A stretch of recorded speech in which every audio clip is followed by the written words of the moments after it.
ማስተር አብነት አሞኛል እናንተን እንዳላስጨንቃችሁ ብዬ ነው።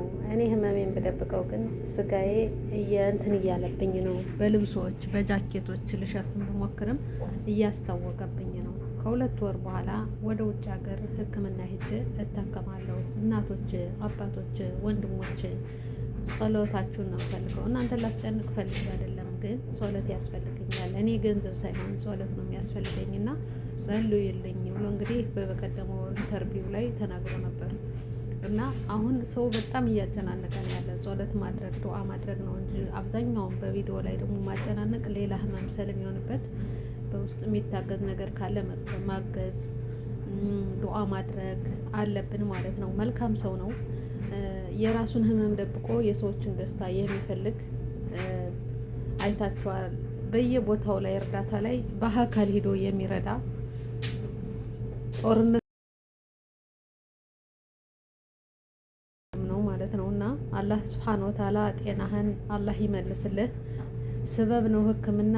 አላህ ከሁለት ወር ሳትደርስ ያለብህን እዙር አላህ ያንሳልህ። ጤነኛ አላህ ያድርግህ።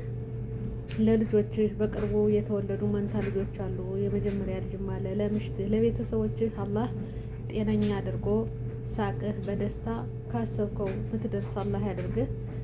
አላህ አፊያውን እንዲመልስለት ዱዓ አድርጉለት። አንዳንድ ሰዎች ይህን እድል ተጠቅመው ብዙ ነገር ያደርጋሉ። እሱ ግን ለጸሎት ብቻ አድርጉልኝ፣ ቤተሰብ ናችሁ፣ እናቶች አባቶች ብሎ ያን ሁላ ዱዓ ነው።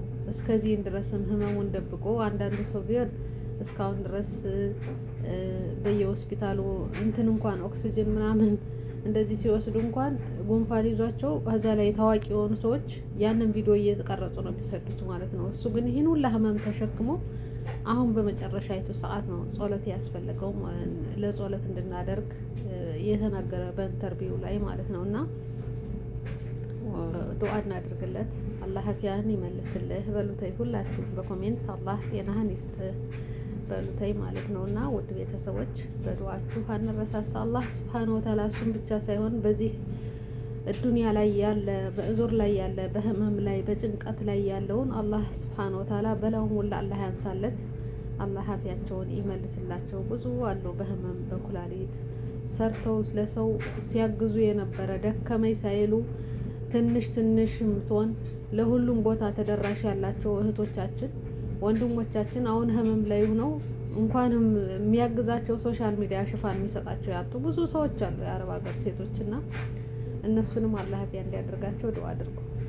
በነገራችን ላይ እኔ በጣም ይገርመኛል የኛ መጨረሻ ማለት ነው። እኛ ሳንሰስት 100 ሪያልም ይሁን 50 ሪያልም ይሁን ምን ይሁን በሚመጣው እርዳታ ላይ አብራችሁ ትረዳላችሁ። ነገ እኔ ታመሜ ልታገዛለሁ ተብሎ አይደለም ያን ነገር የሚደረገው። በነገራችን ላይ ግን ያነ ሰው ግን ሲወድቅ እንኳን የሚረዳው ሰው ሶሻል ሚዲያ ሽፋን እንኳን የሚሰጠው የለም። ብታናግሯቸው ቲክቶከሮች ሆኑ ኢትዮበሮች ሆኑ በፊት የመዳም ቅመሞች እንደ ሻማ ቀልጠው እንደ ሻማ እንዲህ ብለው የሚሉት የነበረ ያች የመዳም ቅመም ታማ ግን እርዳታ ስትጠይቅ አንድም ሰው የሶሻል ሚዲያ ሽፋን የሚሰጣት የለም እንኳን ገንዘብ ሊሰበስብና በጣም ይገርመኛል የኛ የመጨረሻ ነገር ማለት ነው። እና ሰሞኑን ደግሞ በደማም ላይ የ16 ዓመት ወጣት በኤጀንሲ ባሉ ሰዎች እንግዲህ ተቀጥቅጣ እንደተገደለሽ እነ ሙቪ ወዲያና ወዲህ ሲያደርጉት ነበር። ደማም ውስጥ ነው።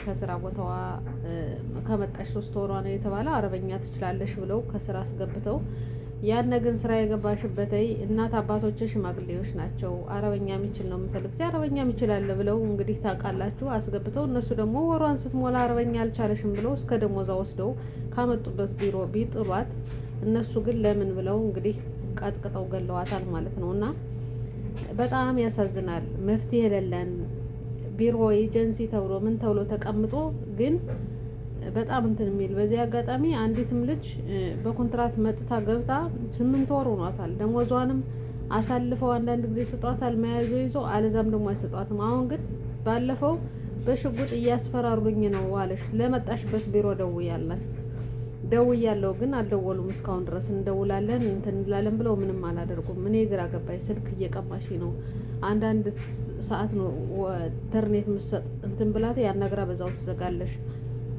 ምግብ የለውም በሽጉጥ እያስፈራሩ ስትል እኔ ደግሞ የልጆች ሽጉጥ ዝም ብለው የመጫወቻ ነው ስላት ጥይት ያለው ህፃን አድርገሽ ነው እንዴ ጥይት ቃለሃ ያለው እኮ ነው ብላ እስኪ ፎቶ አንስተሽ ላኪ ብላት ፎቶ አንስታ ብትልክልኝ እኔ ደነገጥኩኝ ማለት ነው። እንኳን እሷ በአካል ያለው ጨካኞች ሆነዋል። ወላሂ ላዚም ጭካኔ ያለ እኛም ጨካኞች ሆነናል። አረቦቹም ጨካኞች ሆነዋል። ብዙ መልካሞች እንዳሉ ብዙ ጨካኞች አሉ ማለት ነው።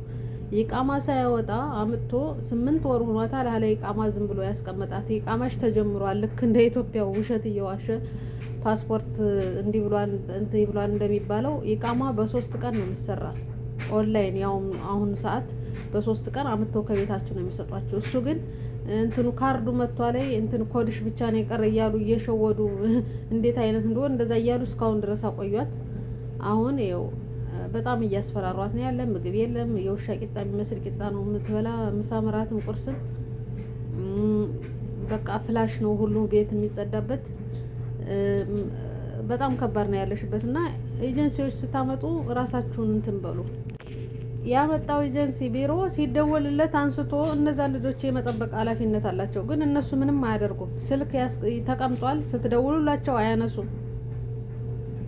ቢያነሱትም ሀረቦቹ ጋር ነው የሚሞዳሞዱ እንጂ ላመጧቸው ለሀገራቸው ሰዎች ለዜጎቻቸው ከለላ አይሆኑም። ዝም ብለው ነው ተቀምጠው ያለ። ወላሂ እኔ ቁጥር አለ በሁሉም ቦታ ላይ የተቀመጠ የኤምባሲ የጅዳ በሉ የሪያድ በሉ አለ። ግን ሲደወል አይነሳም።